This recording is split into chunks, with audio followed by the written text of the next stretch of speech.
नमस्कार, जवाब तो देना होगा में आपका स्वागत है। मैं हूं सुशांत सिन्हा और हम बहस की शुरुआत करें उससे पहले इस वक्त की बड़ी खबर आपको बता दें। वित्त मंत्रालय का कार्यभार संभाल रहे पीयूष गोयल ने एक चिट्ठी लिखी है बजट पेश करने से पहले, और इस चिट्ठी में उन्होंने लिखा है कि चुनावी साल में भी पूरा बजट लाया जा सकता है। अंतरिम बजट में पहले भी बड़ी घोषणाएं हुई हैं, इसका उन्होंने जिक्र किया है,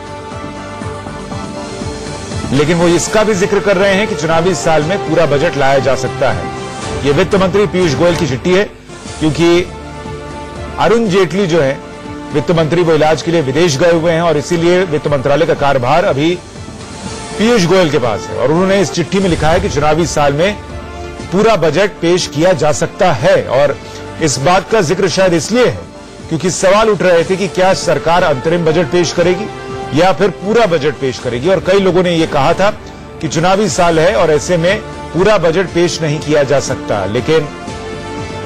वित्त मंत्री पीयूष गोयल कह रहे हैं कि पूरा बजट पेश किया जा सकता है। अंतरिम बजट में बड़े टैक्स सुधार पहले भी हुए हैं। तो इस चिट्ठी से बजट से ठीक एक दिन पहले अहम संकेत मिलते हुए कि सरकार अगर अंतरिम बजट भी पेश करने जा रही है तो यह संभव है कि उसमें बहुत कुछ ऐसा हो जो पूर्ण बजट की तरह नजर आए, कई बड़ी घोषणाएं हो। और राष्ट्रपति रामनाथ कोविंद का जो अभिभाषण था उसमें भी इस बात की झलक मिली थी कि किसानों और मिडिल क्लास को लेकर सरकार बड़े ऐलान कर सकती है। हालांकि इस बात का जिक्र पीयूष गोयल सही कर रहे हैं कि चुनावी साल में जो बजट पेश किए गए हैं उनमें पहले भी बड़ी घोषणाएं होती रही। ब्रजेश पांडे हमारे सहयोगी न्यूज रूम से जुड़ रहे हैं ज्यादा जानकारी के साथ। ब्रजेश, ये चिट्ठी जो पीयूष गोयल ने लिखी है, इसमें और क्या क्या है और इसके क्या मायने हैं?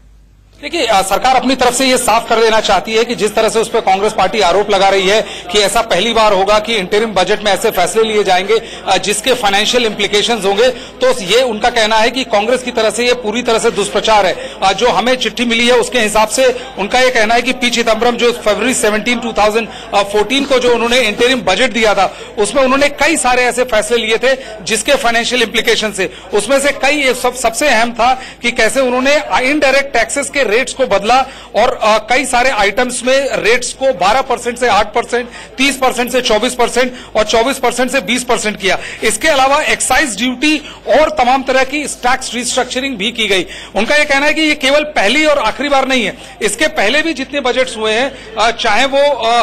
इंटरिम बजट हो 2014-15 का जिसमें पी चिदम्बरम ने ओआरओपी के लिए 500 करोड़ का बजट अलग से एलोकेट किया था, या इसके पहले प्रणब मुखर्जी का 2009-2010 का इंटरिम बजट था, उसमें भी इंटरेस्ट सबवेंशन किया गया था करीब 2% का, और काफी सारी फाइनेंशियल इंफ्रास्ट्रक्चर, फाइनेंशियल कंपनीज और कमर्शियल बैंक लोन्स को लिए गए थे। तो सरकार का यह कहना है कि ऐसा पहली बार नहीं हो रहा कि किसी भी इंटरिम बजट में एक ऐसा निर्णय लिया जाए जिसके फाइनेंशियल इंप्लीकेशंस हो या जिसे सॉप्स के तौर पर देखा जाए, क्योंकि कांग्रेस लगातार सरकार पर हमला कर रही है कि इस बार भाजपा इस इंटरिम बजट की जगह एक पूर्ण बजट लाना चाहती है और वो इसका 2019 के चुनाव में उठाना चाहते हैं। ब्रजेश, इस चिट्ठी के बाद अब शायद ही कोई शक शुबह रह गया कि सरकार जो है वो बड़ी घोषणाएं कल करने जा रही है और ये अंतरिम बजट भी पूर्ण बजट की तरह नजर आने वाला है।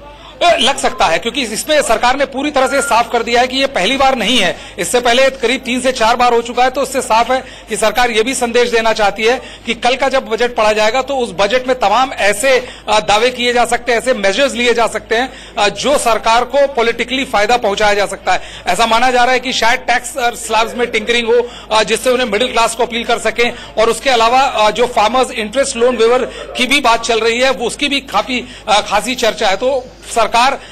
फार्मिंग और फार्मर्स को लेके काफी कई बड़े कदम का